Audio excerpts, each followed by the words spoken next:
Hi there, this is Adrienne Green, Realtor with Sampson Properties, and today I wanted to make another video for other realtors about time blocking. So we've all heard about time blocking, right? It's supposed to be this magical thing, but I wanted to actually share with you my experience using time blocking, how I started implementing it, and how fabulous it has been to help me with my schedule, which is notoriously a challenge for realtors, right? Because there's so much stuff that we can't plan.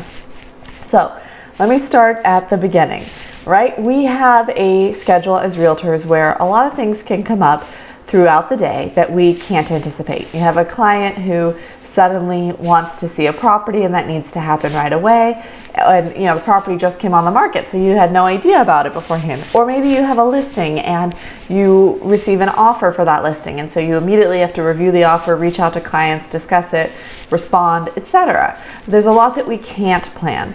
But I have found that when we plan what we can, it still helps me to get the most important things done every day and to have some control over my schedule so that it's a little less chaotic, I would say. So in terms of work, what I started with was time blocking the most important tasks in the morning. So lead generation and connecting with clients, following up on transactions that already happened, right? I have a time blocked every morning for that. And let's say on a given morning I have some other appointment that has to happen. Well, I use Google Calendar, and so I follow the philosophy of replace, don't erase, meaning you replace that time that you had blocked elsewhere on your calendar instead of erasing it. And that's so simple with Google Calendar. I just take that block of time, click, drag to where I want it to be, and release. So let's say that I was going to do my client follow-up at 9 a.m.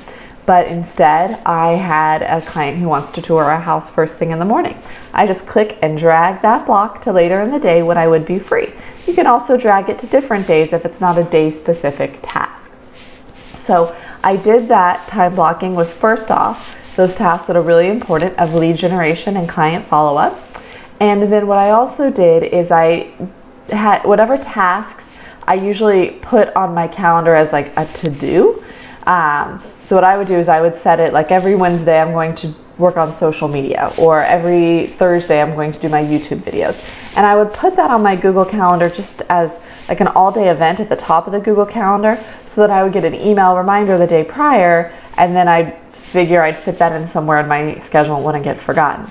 Instead, what I do now is I actually block out that time every week on my Google Calendar, and that's the time I have for that event. And again, if something comes up that I have to do during that time, I can just replace, not erase, by dragging that block elsewhere on my calendar. My one little asterisk for that is, let's say you're doing something like social media and you tend to plan it every Wednesday for the following week. If you're to drag that time block somewhere other than Wednesday, keep in mind that on Wednesday you're going to need to have something there. So some tasks like that are best kept within the same day of the week. Not every task can go to any day. But I found that with time blocking, I am able to focus on the task at hand instead of jumping between tasks as much.